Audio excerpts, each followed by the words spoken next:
Welcome to my channel. ఎవరైతే నా ఛానల్ని మొదటిసారిగా చూస్తున్నారో సబ్స్క్రైబ్ చేయండి, షేర్ చేయండి, మీ అమూల్యమైన కామెంట్ అండ్ లైక్ ఇవ్వండి. తిక్కన యుగం. కవి తిక్కన సోమయాజి. కాలం 1205 నుంచి 1288 మధ్యకాలం, అంటే 13వ శతాబ్ద కాలం చెందిన కవి. ఇంటి పేరు కొట్టరువు. ఇతని యొక్క తల్లిదండ్రులు అన్నమాంబ, కొమ్మన, మాత్యుడు. ఇతని యొక్క సోదరుడి పేరు ఖడ్గ తిక్కన. ఇతను కూడా అందరికీ సుపరిచితుడే. ఇతను మనుమసిద్ధి ఆస్థానంలో కవిగా ఉన్నారు. సంస్థానం విక్రమసింహపురి, నెల్లూరు ప్రాంతానికి చెందినటువంటి విక్రమసింహపురి సంస్థానంలో ఆస్థాన కవిగా మనకు తిక్కన సోమయాజి గారు ఉన్నారు. ఇతని యొక్క బిరుదులను చూస్తే కవి బ్రహ్మ, ఉభయ కవిమిత్రుడు, చతురసన సన్నిధుడు. ఇతను ప్రత్యేకమైన ప్రసిద్ధి ఏంటంటే హరిహరనాథ తత్వ సిద్ధాంత ప్రతిపాదికుడిగా ప్రసిద్ధి, నానారస అభ్యుదయోల్లాసిగా ప్రసిద్ధి. ఇతని యొక్క రచనా శిల్పం చూస్తే సజీవ పాత్ర సృష్టి అనేది కనబడుతుంది. కవితా రీతులు నాటకీయత, రసభ్యుచిత, బంధం. ఇతని యొక్క ప్రత్యేకమైన రచనలు చూసుకుంటే నిర్వచనోత్తర రామాయణం, ఇది మనుమసిద్ధికి అంకితం ఇవ్వడం జరిగింది. మహాభారతం హరిహరనాథునికి అంకితం ఇవ్వడం జరిగింది. ఇతని యొక్క అలభ్య రచనలు విజయసేనం, కృష్ణ శతకం, కవి సార్వభౌమ ఛందస్సు, కవి వాగ్బంధం. తిక్కన సోమయాజి యొక్క రచనలు. తిక్కనకు సోమయాజి అన్న వ్యవహార నామం కలదు. అసలు తిక్కనకు సోమయాజి అని ఎందుకు పేరు వచ్చింది అంటే రాజ్యం యొక్క, ప్రజల యొక్క శ్రేయస్సు కోరినట్టు ఒక యాగం చేయడం జరిగింది, సోమ యాగం. ఆ యాగం చేయడం వల్ల తిక్కనకు సోమయాజి అన్న పేరు వచ్చింది. నెల్లూరు సామ్రాజ్యాన్ని పాలకుడుగా మనుమసిద్ధి కాకతీయులకు సామంతుడు. ఆయన అక్కడ పాలకుడుగా ఉన్నారు. అక్కడ ఈయన ఆస్థాన కవి. తిక్కన ఏ రాజు చేత మామ అని పిలుచుకున్నారంటే మనుమసిద్ధి చేత మామ అని పిలిపించుకున్నటువంటి కవి తిక్కన గారు. తిక్కన మనుమసిద్ధి మంత్రిగా కాకతీయ గణపతి దేవుని దగ్గరకు రాయబారిగా వెళ్ళాడు.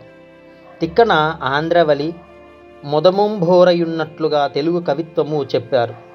తిక్కన అంకితం పుచ్చుకున్న గ్రంథం ఏంటంటే దశకుమార చరిత్ర. ఇది చాలా ఇంపార్టెంట్. దశకుమార చరిత్ర ఇది మూల ఘటిక కేతన ఇచ్చినటువంటిది. తిక్కన తన సమకాలీన కవులచే గ్రంథాన్ని అంకితం పుచ్చుకున్న మొట్టమొదటి కవి తిక్కన సోమయాజులు. తిక్కన తాతయ్య అయిన మంత్రి భాస్కరుని సార కవితాభిరామునిగా, గుంటూరు విభునిగా కీర్తించబడ్డారు. తిక్కన నన్నయ్యను కవిత్వ విశారదుడు, విద్యాధయుతుడు అని ప్రశంసించాడు ఇతన్ని. తిక్కన వేదవ్యాసుని భవ్య కవితావేశుడని ప్రశంసించాడు. తొలినాడు శైవుడైనను మలినాడు విష్ణు రూపాయ నమశివాయ అని అనగలిగినటువంటి మహోద్ధరణమైన కవి తిక్కన.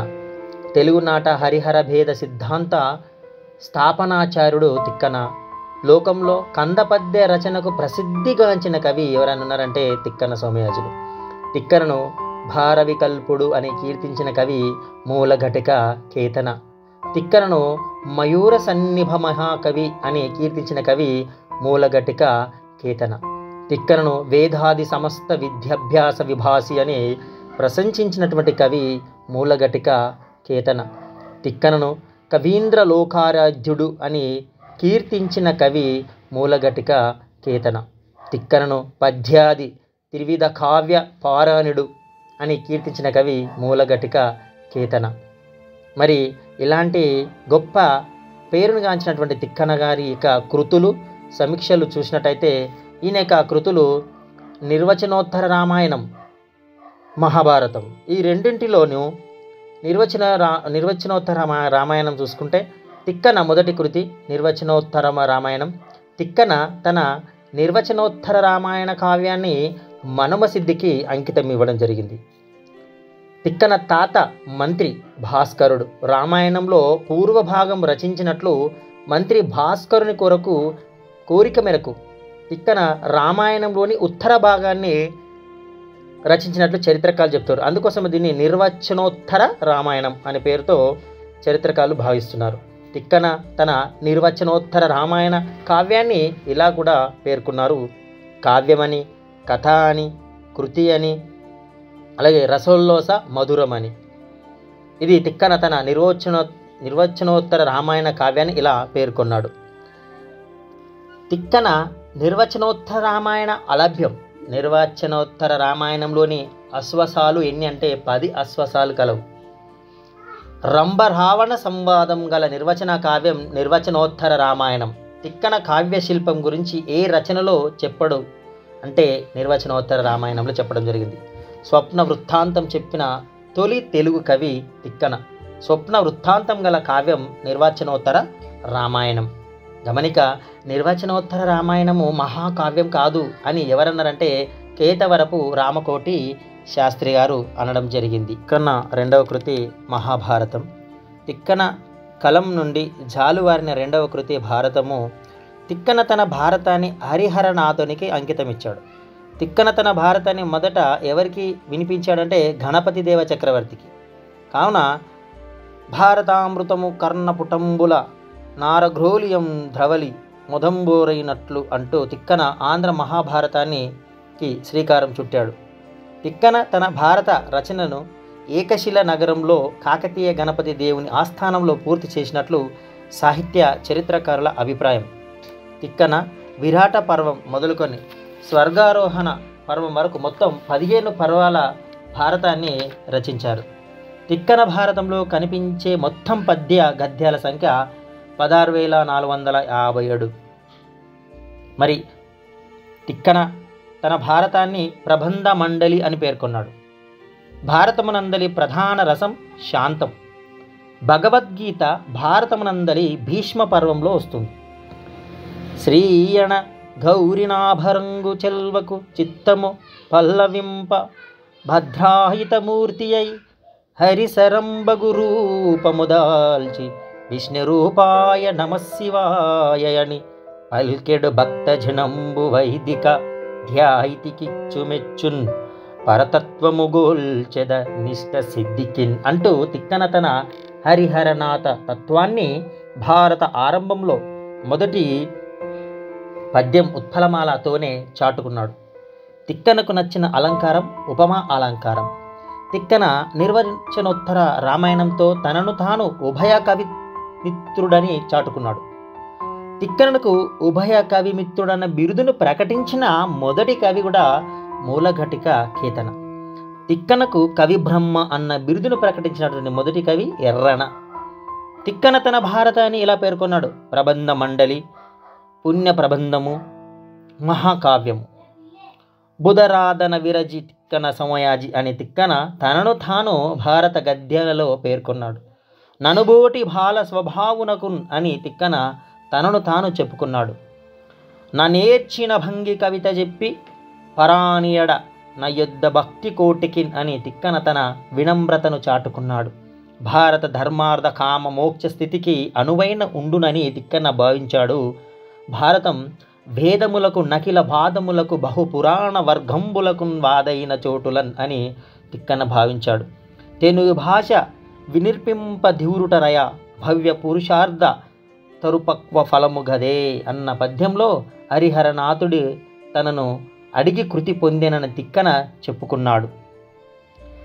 చట్టు వంభోక చెత్తబట్టి ఖడ్గము సంకత గలిగించి సూర్యతో బిగియంద్రిండు బెడిదింపు ఘోలల బిడగుంద బహువర్ణ చిత్రితాజినంపై చిరగగా అంటూ తిక్కన విరాట పర్వంలో భీముని రూపురేఖల్ని మదపు టేనుగుతో పోల్చి చక్కగా వర్ణించాడు. అమలోధత్త మనిష నేను భయ కావ్య ప్రౌఢి పాఠించు శిల్పము నాంభార గురుడు కళావిదుడు నని చెప్పుకున్న కవి తిక్కన. జాతముగాని నొప్పైన సంస్కృతమయ్యడ జున్ప అంటూ తిక్కన తెలుగు భాషాభిమానాన్ని చాటుకున్నాడు. తన కవించిన సృష్టి తక్కరుల చేతంగాదు నానే ముఖం భునధా బాల్కిన పల్కలాగమములై పోల్పొందు నా వాణి అని ఎర్రన తిక్కనను ప్రశంసించాడు. హృదయహళాది చతుర్ధమూర్జిత కథోపేతంబు నానా రసయుభ్యోదయోల్లాసి అని తిక్కన విరాట పర్వాన్ని అన్నాడు. తిక్కన కాల స్పృహతో రాసిన పర్వం మౌసాల పర్వం. సింగం భాకిటితో గుహాంతరమునన్ జడత్పుటమై నుండి మా తుంగ సూర్యతయుధ దర్శన సముద్రోత్రుతమై వచ్చునో అనే పద్యాన్ని ఉత్తర గోగ్రహణంలో కురు సైన్యంపై వచ్చిన అర్జునును చూసి విరాట పర్వంలో ద్రోణాచార్యుడు ప్రశంసించాడు. దుర్వార్యోద్యమ బహు విక్రమారసోత్తగ ప్రతప స్ఫురద్గర్వంద ప్రతివీర నిర్మాధన విద్య పారంగుల్ మత్పుతుల్. ఈ పద్యం విరాట పర్వంలో కీచకుని ద్రౌపది బెదిరించుట ఘట్టంలో కనబడతా ఉంటుంది. సారపు ధర్మమున్ విమల సత్యము భాపు చేత బొంకుచే భారము పొందలేక చెడు భారినైదైన వ్యవస్థ దక్షులై. ఉద్యోగ పర్వంలో శ్రీకృష్ణ రాయభారం సందర్భంలో కృష్ణుడు చెప్పిన ఈ పద్యం ఒక విశిష్ట ధర్మాన్ని చాటుకుంది. మహాకవిత్వ దీక్షకానిది నుండి పద్యముల గద్యములను రచించదంగృతల్ అని తిక్కన భారత అవతారిక ఎందు చెప్పుకున్నాడు. నన్నయది ఋషి మార్గమైతే తిక్కైనది రసమార్గం అని ప్రతీతి. వ్యాస భారతనందు మూలంలో కానవచ్చే సనత్సు జాతీయమును పూర్తిగా తిక్కన పరిహరించాడు. తిక్కనను కావ్య కళాజనిత భూమి అని మూలఘటిక కేతన కీర్తించాడు. తిక్కనను ఉభయ కవిమిత్రుడని మొదట కేతన పేర్కొన్నాడు. తిక్కనను ఉభయ కవిమిత్రుడని నాచన సోమన తన ఉత్తర హరివంశంలో కేతన పేర్కొన్నారు. అర్ధ గంభీర్యం రాజనీతిజ్ఞతలను కావ్యంలో ప్రదర్శించిన వారు తిక్కన. తెలుగు పదాలను ఎక్కువగా వాడి తెలుగు భాషకున్న ప్రత్యేక శక్తిని నిరూపించిన మొట్టమొదటి కవి తిక్కన. తిక్కన చిత్రించిన ద్రౌపది పాత్ర అభిమానవతి. కవిత చెప్పి ఉభయ కవిమిత్ర బొప్పింపనరది బ్రహ్మకైన అంటూ మూలఘటిక కేతన తన దశకుమార చరిత్రను తిక్కనకు అంకితమిస్తూ ప్రశంసించాడు. వాకృత్తు తిక్కయజ్వ ప్రకారము రసభ్యుచిత బంధముగా నొక్కొక్క మాటు అని శ్రీనాథుడు కాశీఖండంలో తిక్కన కవితారీతులను ప్రశంసించాడు. వచ్చినవాడు ఫాల్గునుడు ఎవరి భారతంలోనిది అంటే తిక్కన భారతంలోనిది. తిక్కన విరాట పర్వంలో అనువాదింపక పూర్తిగా పరిహరించిన ఘట్టము సనత్సు జాతీయము. తిక్కనపై పలువురు ప్రశంస ఏంటంటే తిక్కయజ్వకవే సుక్తి గంగాదేవి మధుర విజయంలో. వకృత్త తిక్కయజ్వి ప్రకారము రసభ్యుచిత బృందముగా నొక్కొక్క మాటు అనేది శ్రీనాథుడు కాశీకాండంలో అన్నాడు.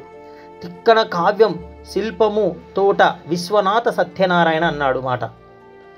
తిక్కన చేసిన సాహిత్య సృష్టి ఇంకొకరి వల్ల అయ్యేది కాదు అంటూ అరుద్ర చెప్పడం జరిగింది. వ్యాసుని వేదనం మూల భారతం, తిక్కన సంవేదనం తెలుగు భారతం అని జీవి సుబ్రహ్మణ్యం పేర్కొనడం. తిక్కన భారత రచనకు ఉత్తమాధికారి పింగళి లక్ష్మీకాంతం. తిక్కన భారతంలో ప్రధాన కథాఘట్టాలు నర్తనశాల, కీచకవధ, ఉత్తర గోగ్రహణం, ఉత్తరాభిమన్యుల వివాహం, సంజయ రాయభారం, ఉలుకుని రాయభారం, శ్రీకృష్ణ రాయభారం, కురుక్షేత్ర సంగ్రామం, పరీక్షితు పట్టాభిషేకం, పాండవుల మహాప్రస్థానం, అభిమన్యువధ, యుద్ధ పంచకం. ఘట్టాలన్నీ కూడా మనం మహాభారతంలో చూసినటువంటి ఘట్టాలు. తిక్కన భారతంపై వచ్చిన పరిశోధనలు. తిక్కన కావ్యశిల్పము అని కేతవరపు వెంకట రామకోటి శాస్త్రి, తిక్కన భారత దర్శనం అని నండూరి రామకృష్ణమాచార్యులు, తిక్కన సరస్వతమూర్తి అని మరువూరి కోదండరామిరెడ్డి, భారతము తిక్కన రచన అని భూపతి లక్ష్మీనారాయణరావు, ఆంధ్ర భారత కవిత విమర్శనం అని కోరాడ రామకృష్ణయ్య. ఇవన్నీ కూడా మనకు తిక్కన సోమయాజి గారి యొక్క అంశాలు మరియు రచనలు, వివిధ కవుల ప్రశంసలు మనం ఇక్కడ నేర్చుకున్నాం. నెక్స్ట్ వీడియోలో తిక్కన యుగం సమకాలీన కవులను గురించి నేర్చుకుంటాం. Please watch and subscribe. Thank you for watching.